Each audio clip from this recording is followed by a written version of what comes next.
गवार बहू के मॉडर्न ससुराल वाले। दिल्ली शहर के महंगे पॉश एरिया में रहने वाली मॉडर्न माया के परिवार में बेटी बेला, पति रूपचंद और बेटा शुभम था। शुभम अपने परिवार के मॉडर्न सदस्य से सबसे अलग था। माँ, मैं जा रहा हूँ। Okay my son, have a safe journey. माँ, आपका बेटा इतनी दूर जा रहा है, कम से कम उसे दही शक्कर तो खिला दीजिए। शुभम, ये दही शक्कर जैसी बातें तुमने कब से पाल ली? तुम्हारी कंपनी को देहात ही दिखा था तुम्हें भेजने को। जानते हो कि हम शहरी मॉडर्न लोगों के लिए गांव के गवार लोगों के बीच एक सेकंड गुजारना कितना मुश्किल होता है। माँ, आप फिर शुरू हो गई, मैं जा रहा हूँ। ये बोलकर दिल्ली से शुभम बनारस के लिए निकल जाता है, जहाँ उसकी मुलाकात गांव की बड़बोली लड़की बिंदिया से होती है, जिसने लाल रंग का सूट पहना था। उसके माथे पर गोल सी बिंदी, हाथों में चूड़ी और पैरों में चमकती पायल उसे गांव से जोड़ रहे थे। बिंदिया की सादगी देखकर शुभम दिल लगी कर बैठता है। अरे क्या हुआ शहरी बाबू, बिंदिया के देखकर बत्ती गुल हुई गई का? ये सुनकर शुभम बिंदिया को देखकर मुस्कुराता है। कुछ दिनों में दोनों एक दूसरे के साथ घुल मिल जाते हैं। बिंदिया, मैं कल शहर वापस जा रहा हूँ, क्या तुम मेरे साथ चलोगी? ये सुनकर गांव की भोली भाली बिंदिया शुभम से शादी करके शहर आ जाती है। तभी डोरबेल की आवाज सुनकर बेला दरवाजा खोलती है। शुभम भैया, आ गए आप? मगर ये किस गवार को अपने साथ उठाकर शहर ले आए? ए शहरी ननदिया, ज्यादा पटर पटर ना करो। हम गांव के हैं, ई का मतलब ई नहीं कि हम गवार हैं। ये कैसा शोर शराबा है? अरे अब ई अधनंगी अवतार में कौन है? बिंदिया, ये मेरी माँ है और ये मेरी बहन है बेला। का बोले? बैल? अरे देखे में तो सूखा पापड़ के जैसे हैं। पता नहीं ई खाना खाती हैं कि खाना ई का खात है। अरे ओ दो कौड़ी की देहातन, तेरी ये मजाल कि तू माया के सामने उसकी बेटी को ऐसे बोले। शुभम, कौन है ये गवार? माँ, ये बिंदिया है, मेरी बीवी और आपकी बहू। ये सुनकर मॉडर्न सास बौखला कर कहती है, क्या ये गवार और मेरी बहू? हाँ, मैं नहीं मानती इस मुजरा करने वाली को अपनी बहू। अरे ये हमारे मॉडर्न परिवार से बिल्कुल मैच नहीं हो रही। एक तो इतना भारी साड़ी लटका रखी है। अरे ओ सासू माँ, ये बनारस की साड़ी है। हम जानत हैं कि ई बनारसी साड़ी में हम बिजुरिया गिरावत है, तभी तुम जलत हो। गवार बहू की बात सुनकर मॉडर्न ससुराल वाले अपने कमरे में चले जाते हैं और बहू इठलाती हुई बोलती है, देखा सजनवा, कैसे हमने अपनी मॉडर्न माजी के छक्के छुड़ा दिए। पति बेचारा सोच में पड़ जाता है। जैसे तैसे एक दिन बीत जाता है और अगली सुबह होती है। बहू हाथों में लोटा लिए चिल्लाते हुए बोलती है, सासू माँ, अरे ओ मोरी सहरी सासू माँ। क्या है मेरी गवार बहू, क्यों सुबह सुबह बिजली की तरह गरज रही हो? माँ जी, हल्का होने नहीं चलना क्या? हमरे पेट में बहुत हलचल हो रही है, आप भी लोटा ले आइए।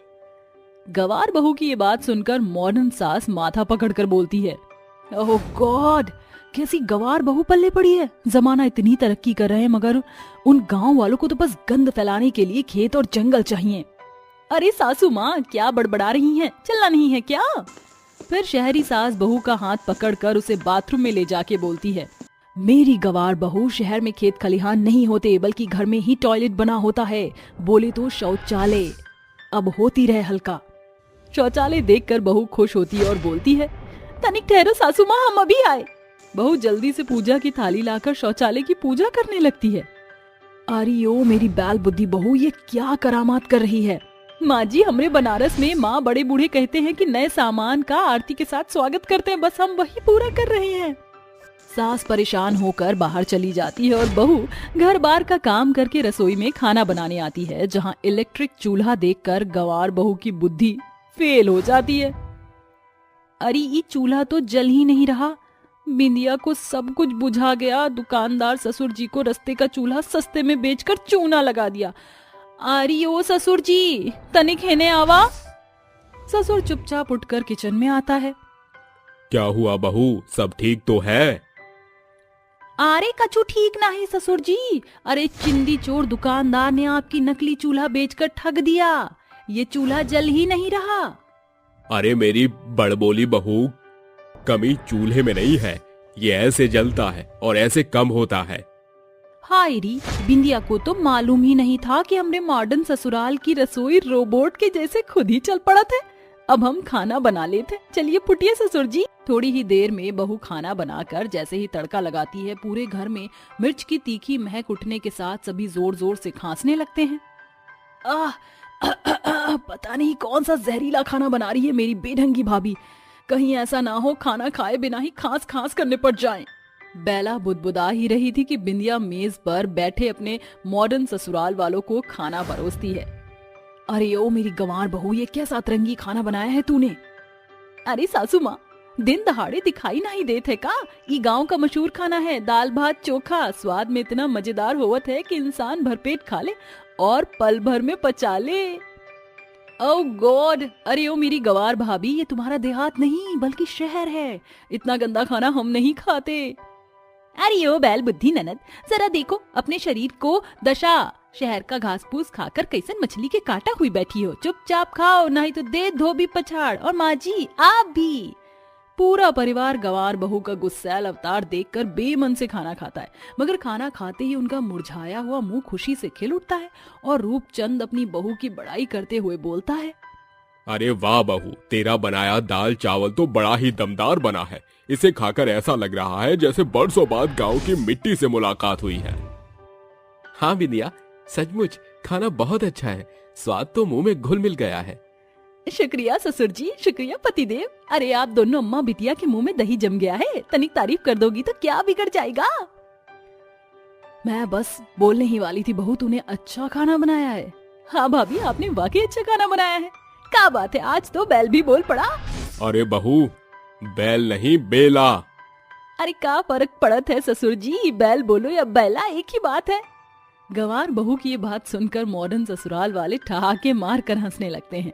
समय बीतता है जिसके साथ मॉडर्न ससुराल वाले अपनी गंवार बहू के साथ घुलने मिलने लगते हैं, मगर बहुत जल्द गंवार बहू की खबर पूरे सोसाइटी में आग की तरह फैल जाती है और मॉडर्न माया की सहेलियां मोनिका और सेल्वी उसे मिलने आती हैं, जहां दरवाजे पर खड़ी बहू बोलती है, कौन से मिलना है?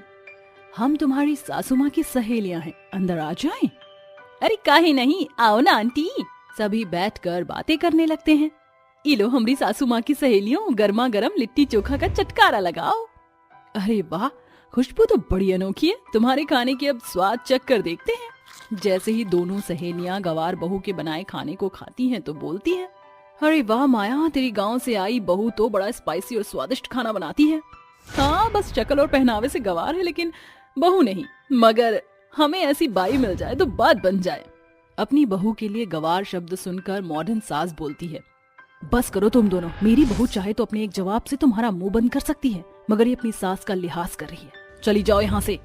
अरे जरा ठहरो सासू माँ की सहेलियों, एक बात गांठ बांध लो। गाँव के लोगों गौ माता के जैसे सीधे होते हैं, मगर जरूरत पड़े पे सींग चलाना भी जानत हैं, इसलिए गाँव वाले को गंवार ना कहना। उस दिन से गांव की गंवार बहू अपने मॉडर्न ससुराल वाले के साथ बिना किसी बदलाव के मेल मिलाप से रहने लगती है। आज तो मैं उन्हें सरप्राइज दूंगी।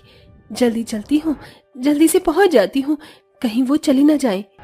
कुछ देर में ही शिल्पा अपने घर पहुंच जाती है। सामान रखकर वो जैसे ही अपने कमरे का दरवाजा खोलती है तो देखती है एक लड़की उसके पति की बाहों में आंख बंद करके लिपटी हुई थी।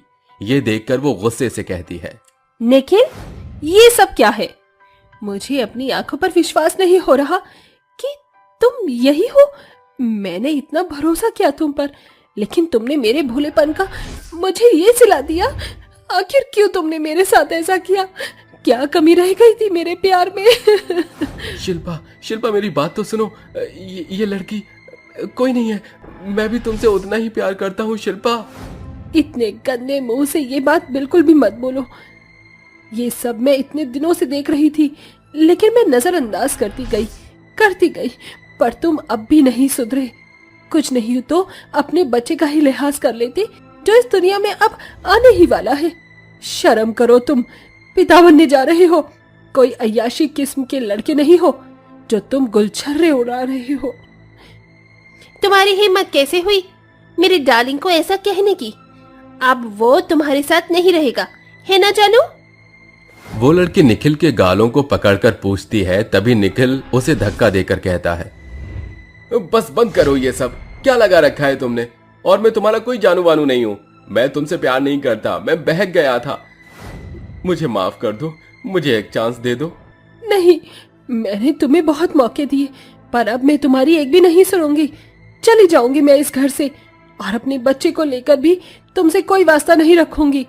तुम्हारा और मेरा माँ, मेरा बच्चा लगता है मेरा बीबी इस दुनिया में आने वाला है। शिल्पा दर्द में गिर जाती है। तभी निखिल उसे उठाकर कहता है, अरे तुम चिंता मत करो, मैं तुम्हें हॉस्पिटल लेकर चलता हूँ। तुम्हारी हिम्मत कैसे हुई मुझे छूने की? मुझे तुम्हारी जरूरत नहीं है, तुम मेरे बच्चे के अब कुछ नहीं लगते। शिल्पा, पागलों वाली बात मत करो। हमारा बच्चा इस दुनिया में आने वाला है, उसे मेरी जरूरत है। ये कहकर निखिल उसे जल्दी से कार में बैठाता है और हॉस्पिटल ले जाता है। आखिर आगे क्या होगा? क्या शिल्पा निखिल को वापस अपनी जिंदगी में लाएगी? और आखिर निखिल का उस लड़की से अफेयर कब से चल रहा था? यह सब शुरू कहां से हुआ? उसके लिए हमें अतीत में जाना होगा, जहां निखिल की मां मंदिरा ने धूमधाम से निखिल की शादी शिल्पा से कराई थी। ढोल नगाड़े बज रहे थे। मंदिरा खुशी से उन दोनों का गृह प्रवेश कराती है। सब अच्छा चल रहा था। अरे जाने मन, आज मेरे लिए लंच में क्या बनाओगी? आपके फेवरेट शाही टुकड़ा। हाय, इतना प्रेम तुम कैसे कर लेती हो मुझसे? ऐसे शिल्पा तुम बहुत खूबसूरत हो। ओहो, मैं तो भूल गया, कल रात को तुम्हारे लिए मैं चॉकलेट आइसक्रीम लेकर आया था। अभी लाता हूँ। फ्रिज से आइसक्रीम लाकर निखिल शिल्पा को अपने हाथ से आइसक्रीम खिलाने लगता है, जिसके बाद वो कहती है, बहुत यम्मी है। भगवान ऐसा प्यार करने वाला पति सबको दे। आप कितने अच्छे हैं ना, मेरा कितना ख्याल रखते हैं। तुम इतनी अच्छी हो तो तुम्हारा ख्याल रखना तो बनता है ना। तभी मंदिरा अचानक से उनके कमरे में आकर देख लेती है तो हंसते हुए कहती है, बच्चों, आइसक्रीम खाली हो तो अब नीचे आकर नाश्ता भी कर लो। जी जी माँ जी, अरे हटिए ना अब। ये कहकर सब एक साथ नाश्ता करते हैं। वक्त बीतता है। कुछ दिनों बाद घर में खुशियां आती हैं कि शिल्पा गर्भवती है। ये खबर सुनते ही निखिल उसका हाथ पकड़कर झूमता है। अरे मुझे तो यकीन ही नहीं हो रहा कि अब मैं पापा बनने वाला हूँ और माँ आप दादी बनने वाली हो। हाँ बेटा, वो तो है। बहू, अब तुझे और ख्याल रखना पड़ेगा अपना। जी माँ जी। इस तरह निखिल उसका बहुत ख्याल रखता है। ऑफिस में होकर भी उससे 2-3 बार कॉल पर बात करता था, दवाई की याद दिलाता था, शाम को कुछ न कुछ चटपटा खाने के लिए लेकर आता था। ऐसे ही 6 महीने बीत जाते हैं। धीरे धीरे निखिल की दिलचस्पी शिल्पा की ओर कम हो जाती है और वो उसके लिए ना अब कुछ लाता था, न ज्यादा बातें करता था। ऐसे ही शाम को शिल्पा उसे कॉल करती है। अरे ये क्या हो रहा है? 2 घंटे से मैं इन्हें कॉल कर रही हूँ, पर उनका फोन बिजी आ रहा है। कोई नहीं, मैं खुद मार्केट जाकर अपने लिए फल ले आती हूँ, थोड़ा चल भी लूंगी इसी बहाने। ये कहकर वो मार्केट जाती है तो एक कैफे से गुजरती है, जहां वो निखिल को किसी और लड़की के साथ खुशी से बातें करते हुए देख लेता है। अरे ये क्या यहाँ कर रहे हैं? और ये लड़की? ओहो, मैं भी खामखा शक कर रही हूँ। जरूर किसी क्लाइंट से यहाँ मीटिंग करने आए होंगे। ये कहकर शिल्पा आगे बढ़कर फल लेकर वापस आ जाती है। तभी मंदिरा कहती है, आ गई तो टहल कर, इतना मना करती हूँ सुनती नहीं है। अब ये ले, बादाम का हलवा खा ले। शुक्रिया माँ जी। ऐसे ही अगले दिन भी वो उसे कॉल करती है, मगर निखिल तो केतकी के नाम की लड़की के साथ शॉपिंग कर रहा था। और बताओ जान, तुम जिस चीज पर हाथ रख दोगी वही चीज तुम्हें दिला दूंगा शॉपिंग में। मुझे वो डायमंड का हार भी चाहिए और उसके साथ मैचिंग का गाउन। ले लो जान, जो भी लेना है। Oh Nikhil, you are so lovely, cutie boyfriend. वैसे हमारा रिलेशन और कब तक चलेगा? ये शादी करोगे? अभी सिर्फ मस्ती करेंगे, शादी वादी नहीं। निखिल शॉपिंग करवा देता है। रात में दोनों अपने कमरे में थे, तभी शिल्पा का बेबी उसे किक करता है तो खुशी से शिल्पा कहती है, निखिल देखिए ना, हमारे बच्चे ने पहली बार किक किया, आप भी महसूस कीजिए। अरे तो क्या हुआ, कौन सी बड़ी बात है, सब बच्चे करते हैं। न जाने निखिल अब तुम्हें क्या हो गया है। पहले तुम मुझ पर इतना ध्यान देते थे, लेकिन धीरे धीरे तुम बदल गए हो। ये कहकर वो सो जाती है। शिल्पा को 8वां महीना लग जाता है। मंदिरा धूमधाम से शिल्पा की गोद भराई करवाती है, लेकिन शिल्पा के कहने पर भी निखिल गोद भराई में शामिल नहीं होता, क्योंकि उसका सारा ध्यान केतकी पर था। शिल्पा कभी अपनी सास के साथ भी मार्केट जाती थी तो उसी कैफे में वो दोबारा से निखिल को उस लड़की के साथ देख लेती है। उसके मन में बात खटकती है, पर फिर भी वो नजरअंदाज कर देती है। अब तो वो उसे घर भी लाया करता था। शिल्पा, ये मेरे ऑफिस की एम्प्लॉय है। बारिश में भीग गई थी तो मैंने सोचा तुम्हारे कपड़े यूज कर लेगी। ओह। तभी शिल्पा महसूस करती है कि वो दोनों उसके सामने भी एक टक नजरों से एक दूसरे को देख रहे हैं। शिल्पा को अब उन दोनों पर शक होने लगा था। ऐसे ही एक दिन मंदिरा कहती है, बहू, मुझे अभी इसी वक्त जाना होगा। वो क्या है जो मेरी सहेली किशोरी थी ना, वो गुजर गई है। अच्छा, मैं चलती हूँ, हफ्ते भर में आ जाऊंगी वापस। हाँ, ख्याल रखना बेटा, बाकी निखिल तो है ही। जी माँ जी। मंदिरा अपनी सहेली की शोक सभा में चली जाती है। अगले दिन निखिल बहाने से उसे अपनी माँ के घर भेज देता है। तभी कॉल पर कहता है, तुम मम्मी के साथ अच्छे से रह पा रही हो ना? माँ तो है नहीं जो तुम्हारा ख्याल रखें, इसलिए मैंने तुम्हें वहां भेज दिया। ओके, कोई बात नहीं, लेकिन 2 दिन में मैं घर वापस आ जाऊंगी। आ जाना बाबा, मैं खुद लेने आऊंगा। निखिल शिल्पा को धोखे से मायके भेज देता है और पीछे से केतकी को अपने साथ रहने के लिए बुला लेता है और उसके साथ घर पर ही रहता है। अगले दिन शिल्पा अपना सामान उठाकर कहती है, माँ, अब मैं जा रही हूँ, उन्हें सरप्राइज भी दूंगी। उनके ऑफिस निकलने से पहले मुझे पहुंचना होगा। बेटा, तू अकेले कैसे जाएगी? माँ, मैं चली जाऊंगी, डोंट वरी। ऐसा कहकर शिल्पा अपनी माँ के घर से निकल जाती है और मार्केट का सामान लेकर जब घर पहुंचती है तो देखती है, मेरे बुद्धूपति सो रहे होंगे। अब जल्दी से उनके पास जाती हूँ। निखिल, तुम्हारी बीवी और बेबी दोनों आ गए हैं। ये बोलकर वो जैसे ही दरवाजा खोलकर कमरे में जाती है तो देखती है कि केतकी उसके पति की बाहों में लिपटी पड़ी है। निखिल, ये सब क्या है? तुम्हारी हिम्मत भी कैसे हुई मेरे साथ धोखा करने की? इसका मतलब तुम्हारा और केतकी का बहुत समय से अफेयर चल रहा था।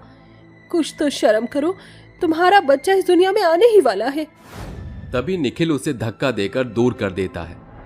बस बंद करो केतकी, मैं तुम्हारा कोई जानू वानू नहीं हूँ। मैं बहक गया था, मैं तुमसे प्यार नहीं करता। कितने महीनों से तुम मुझे बेवकूफ बना रहे थे और मैं नजरअंदाज करती चली गई। जो तुम्हें इस लड़की को अपनी जिंदगी में लाना पड़ा, अब मैं अपने बच्चे को ही तुमसे दूर लेकर चली जाऊंगी। मेरा बच्चा। शिल्पा को लेबर पेन शुरू हो जाता है। शिल्पा के मना करने पर भी निखिल उसे हॉस्पिटल ले जाता है, जहां उसकी प्री मैच्योर बेटी होती है।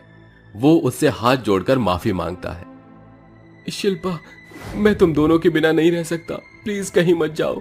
एक बार मौका दे दो, मैं फिर कभी ऐसा नहीं करूंगा, मुझे माफ कर दो। ठीक है, मैं तुम्हें आखिरी मौका दे दूं, लेकिन अगर तुम नहीं सुधरे तो मैं चली जाऊंगी। इसी के साथ निखिल अपनी बीवी बच्चों के साथ खुशी खुशी रहने लगता है। रात का समय होता है। गांव के सभी लोग आराम से अपने घरों में सो रहे होते हैं। इतनी रात के अंधेरे में चारों तरफ ठंड से कोहरा छाया हुआ था। वहीं गांव के अंदर एक टूटी फूटी झोपड़ी में एक विधवा औरत अपने 2 लड़के और 2 लड़की को सीने से लगाकर बैठी होती है, ताकि उसके किसी बच्चे को ठंड न लगे। हे भगवान, मैंने तेरा क्या बिगाड़ा है? तू क्यों हमें ऐसे दिन दिखा रहा है?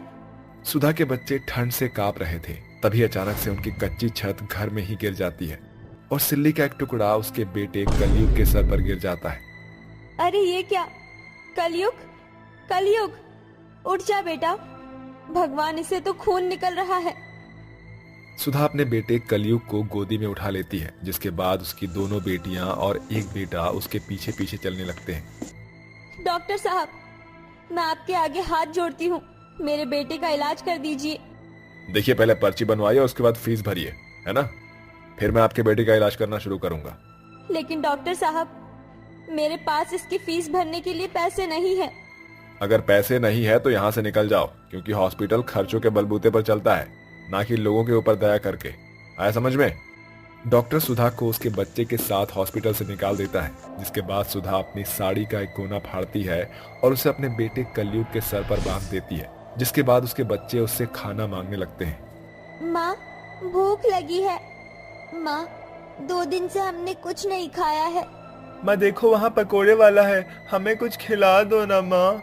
अपने बच्चों की बातें सुनते ही सुधा की आंखों से आंसू आ जाते हैं। बच्चों, मेरे पास पैसे नहीं है। जैसे हॉस्पिटल से हमें निकाल दिया था, वैसे ही ये दुकान वाला भी हमें भगा देगा। सुधा को कुछ समझ नहीं आता। उसकी गोदी में उसका बेटा कलयुग होता है और वो सड़क पर आती जाती गाड़ियों से भीख मांगना शुरू कर देती है। भाई साहब, जरा गाड़ी रोको, मेरे बच्चे भूखे हैं, मुझे कुछ पैसे दे दो। अरे हट जाओ मेरी गाड़ी के सामने से। जब देखो भीख मांगने के लिए अपने बच्चों का झूठा बहाना लगा कर खड़े हो जाते हैं। तुम जैसी औरतों को मैं बहुत अच्छे से जानता हूँ, है ना। वो ऐसा कहकर अपनी गाड़ी का शीशा बंद करता है और स्पीड से गाड़ी ले जाता है। बेचारी सुधा रोती रह जाती है। आखिर मेरी किस्मत ऐसी क्यों है? हे भगवान, मैं क्या करूं? अपने भूखे बच्चों की भूख कैसे मिटाऊं? सुधा अपने बच्चों को लेकर कुछ दूरी पर चलती है, जहां उसे कुछ लोग दिखाई देते हैं जो गरीब बेसहारा लोगों को ठंड में कंबल और खाना बांट रहे होते हैं। लेकिन वहां पहुंचते पहुंचते सुधा अचानक से बेहोश हो जाती है। माँ, उठो ना माँ, देखो ऐसा मत करो माँ, उठो ना माँ। माँ बहुत भूखी थी, लगता है हमारा पेट भरने के चक्कर में माँ की तबीयत बहुत ज्यादा खराब हो गई और वो बेहोश हो गई। तुम दोनों माँ के पास रुको, मैं कुछ लोगों से मदद मांग कर आता हूँ। कुणाल उन लोगों के पास जाता है और उन लोगों से मदद मांगता है, जिसके बाद वो सभी लोग मिलकर सुधा की मदद करते हैं और उसे खाना खिलाते हैं। कुछ ही देर में सुधा को होश भी आ जाता है। आप लोगों का बहुत बहुत शुक्रिया, इतनी ठंड में आपने हमारी मदद की। चिंता मत करो बहन, सब कुछ ठीक हो जाएगा। इस ठंड में कई सारे गरीब लोग और गरीब परिवारों का यही हाल है। ये लो बहन, अपने बच्चों के लिए ये कंबल ले जाओ, कम से कम इस कंबल के सहारे कुछ तो ठंड से बचाव हो पाएगा। सुधा मेघा से कंबल ले लेती है और अपने चारों बच्चों को खाना खिलाकर उन्हें वहां से ले जाने लगती है। चलते चलते उसके सामने एक कूड़े की खदान आ जाती है, जहां बहुत बड़े बड़े पाइप रखे होते। अब हमारे पास रुकने की और कोई जगह नहीं है, आज हम यही रुकेंगे। सुधा उन पाइप के अंदर अपने बच्चों को सुला लेती है और उनके ऊपर कंबल डाल देती है, जिसके बाद सुधा पूरी रात ठंड में उनके पास ही सो जाती है। अगले दिन जब सवेरा होता है तो सुधा की बहुत ज्यादा तबीयत खराब हो जाती है। माँ उठो माँ, कुणाल भैया देखो मम्मी को क्या हो गया है। माँ को हॉस्पिटल लेकर जाना होगा। सुधा के चारों बच्चे पाइप से निकलने के बाद बाहर खड़े हो जाते हैं और लोगों से मदद मांगने लगते हैं। उनमें से एक आदमी उन बच्चों की मदद करता है और सुधा को हॉस्पिटल में एडमिट करवा देता है, जिसके बाद वो आदमी सुधा के इलाज का पैसा भी देता है। आखिर ये माँ को क्या हो गया है? माँ बार बार बेहोश क्यों हो जाती है? तुम्हारी माँ के शरीर में ग्लूकोज की कमी हो गई है, जिस कारण से तुम्हारी माँ बेहोश है। तुम चिंता मत करो, सब कुछ ठीक हो जाएगा, है ना। कुछ ही देर में डॉक्टर आते हैं। पेशेंट को होश आ गया है, आप चाहो तो उनसे जाकर मिल लो। चलो बच्चों, अपनी माँ से मिल लो, ताकि तुम्हें भी थोड़ी अपनी माँ को देखकर तसल्ली मिल जाए। चारों के चारों बच्चे तुरंत अपनी माँ के पास पहुंच जाते हैं, जिसके बाद सुधा अपने चारों बच्चों को रोते हुए गले से लगा लेती है। आपका बहुत बहुत शुक्रिया, आज अगर आप न होते मेरे बच्चों के सर से माँ का आंचल छिन जाता। माँ मुझे बहुत जोरों से भूख लगी है माँ, लेकिन कुछ खाने को नहीं है माँ। सुधा हॉस्पिटल से मिले हुए खाने को अपने बच्चों को खिला देती है। ये सब देखकर सरगम को बहुत खुशी मिलती है और सरगम सुधा से कहता है, अरे आपके सभी बच्चे बहुत ज्यादा भूखे हैं। देखो, मुझे नहीं लगता है कि आपको मेरी बात ठीक लगेगी या नहीं। दरअसल मैं अपने लिए एक नौकरानी ढूंढ रहा था। अगर तुम चाहो तो मेरे घर में भी काम कर सकती हो और अपने बच्चों को भी पाल सकती हो। जो मेरे लिए बनाओगी वही अपने बच्चों के लिए बनाकर भी उनकी भूख मिटा देना। आपने मेरे लिए इतना सोचा, आप किसी फरिश्ते से कम नहीं हो। सरगम सुधा और उसके चारों बच्चों को अपने साथ अपने घर में ले आता है, जिसके बाद सुधा सरगम और अपने चारों बच्चों के लिए खाना बनाती है। खाना बनाने के बाद वो सबसे पहले सरगम को परोस देती है। ये लीजिए, खाना खा लीजिए। सुधा, तुम्हारे बच्चे कहाँ हैं? उन्हें भूख नहीं लगी? और तुम भी यहाँ बैठकर खाना खाओ। आप खाना खा लीजिए, जो खाना बच जाएगा मैं अपने बच्चों को खिला दूंगी, और मेरी भूख की चिंता मत कीजिए। मेरे बच्चे पेट भर खाना खा लेंगे तो मेरी भूख मिट जाएगी। हे भगवान, तुम्हें कैसी बातें कर रही हो? अपने बच्चों को बुलाओ और तुम भी यहाँ बैठो, हम सभी लोग एक साथ खाना खाएंगे। ये सुनकर सुधा बहुत खुश होती है, जिसके बाद सुधा अपने चारों बच्चों को बुला लेती है और खुद भी अपने बच्चों और सरगम के साथ बैठकर खाना खाती है। उस दिन सुधा पेट भरकर खाना खाती है और उसके बच्चे भी। देखते ही देखते रात होने लगती है, जिसके बाद सुधा कुछ कपड़े ले जाकर रसोई में बिछा लेती है। बच्चों चलो आओ, मैं तुम सभी को लोरी सुनाकर सुला देती हूँ। सुधा अपने चारों बच्चों को रसोई में लोरी सुनाने लगती है। जैसे ही सरगम उन्हें रसोई में सोते हुए देखता है, वो सुधा से कहता है, तुम इस घर में काम करती हो, इसका मतलब ये नहीं है कि तुम रसोई में जाकर सो जाओगी। देखो, इस घर में 2 कमरे हैं, एक में मैं सो सकता हूँ तो दूसरे में तुम अपने बच्चों के साथ सो सकती हो। सरगम चारों बच्चों को कमरे में ले जाता है और वहां सुला देता है, जिसके बाद सुधा सरगम से कहती है, आपका ये एहसान मैं कभी जिंदगी में नहीं भूल पाऊंगी। आपने हमारे लिए बहुत कुछ किया है। ऐसा कहकर मुझे शर्मिंदा मत करो सुधा, मुझे लगता है कि तुम मुझे भूल गई हो। मैं तुम्हारी कक्षा में पढ़ता था, मैं तुम्हें मन ही मन बहुत पसंद किया करता था, और जब तुम मुझे इस हालत में मिली तो मेरे पैरों तले जमीन खिसक गई। मैं तुम्हें आज भी उतना ही पसंद करता हूँ। क्या तुम अपनी आगे की जिंदगी मेरे साथ बिताना चाहोगी? लेकिन मैं एक विधवा हूँ, समाज हमारे रिश्ते को स्वीकारेगा नहीं। मेरे होते हुए हमारे रिश्ते पर आज भी नहीं आएगी। सरगम सुधा के साथ विवाह रचा लेता है। उस दिन के बाद से सुधा और उसके चारों बच्चों की जिंदगी एक नए मोड़ से शुरू होती है और सुधा अपने चारों बच्चों के साथ खुशी खुशी रहने लगती है।